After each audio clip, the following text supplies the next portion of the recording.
Salam Bapak Ibu semua yang terkasih. Hari ini hari Sabtu tanggal 8 Februari 2025. Renungan kita berjudul Ketika Niat Baik Diabaikan. Firman Tuhan kami ambil dari kitab Kisah Para Rasul pasal yang ke-24 ayat yang ke-20. Demikian bunyi firman Tuhan. Namun biarlah orang-orang yang hadir di sini sekarang menyatakan kejahatan apakah yang mereka dapati ketika aku dihadapkan di mahkamah agama. Sandy Walsh adalah salah satu pemain sepak bola keturunan Indonesia yang berkarir di Eropa, tepatnya di Belgia. Sandy adalah salah satu dari sejumlah pesepak bola yang telah dinaturalisasi menjadi warga negara Indonesia atau WNI, sehingga bisa menjadi bagian dari timnas Indonesia. Darah keturunan Indonesia memang mengalir deras dalam keluarganya, terutama darah Jawa. Ibu Sandy yang bernama Brigita Portier adalah keturunan Belanda dan Jawa. Kakek dan nenek Sandy dari pihak ibu lahir di Indonesia. Demikian juga dengan ibunya, Brigita Portier. Brigita lalu menikah dengan ayah Sandy yang merupakan keturunan Belanda dan Irlandia. Tetapi Sandy lebih memilih untuk menjadi WNI dan membela timnas Indonesia ketimbang negara Belanda atau Irlandia. Padahal saat pandemi COVID-19 mulai mereda, Sandy Walsh pernah mendapatkan panggilan dari timnas Irlandia. Ada satu alasan khusus mengapa pria berusia 27 tahun ini mantap memilih untuk menjadi WNI.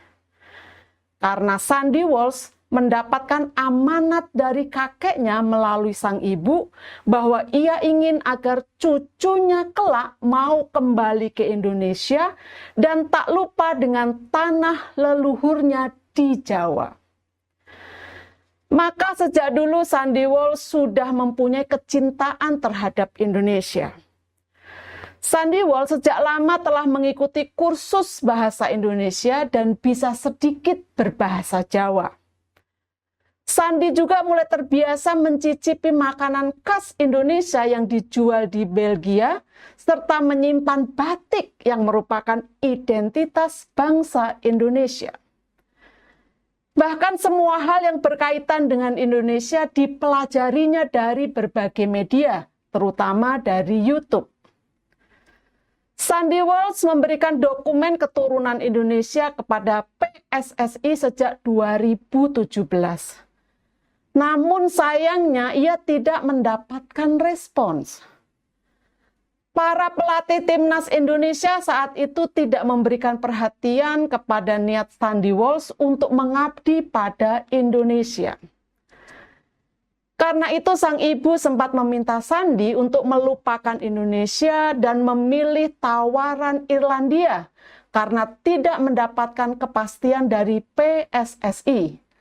Namun Sandy tetap menolaknya dan yakin ia bisa memperkuat tanah kelahiran kakeknya.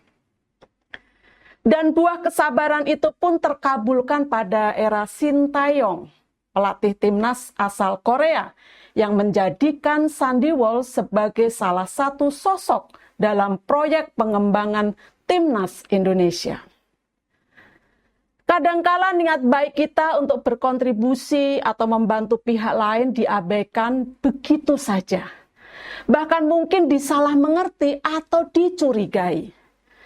Bukan hanya dalam konteks membantu bangsa dan negara, tetapi juga dalam membantu orang lain secara umum.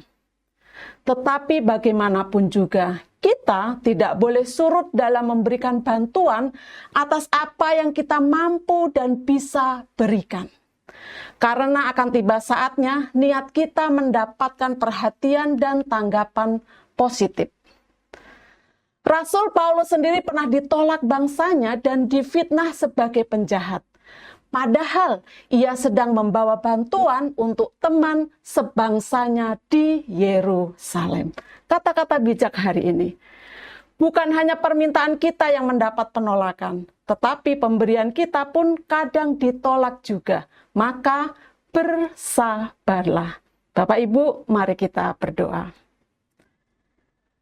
Bapa, ajar aku untuk bersabar ketika niat baikku membantu orang lain diabaikan, disalah mengerti, bahkan dicurigai. Dalam nama Tuhan Yesus aku berdoa dan bersyukur. Amin. Puji Tuhan, kami mengucapkan selamat berakhir pekan. Tuhan Yesus memberkati kita semua. Amin.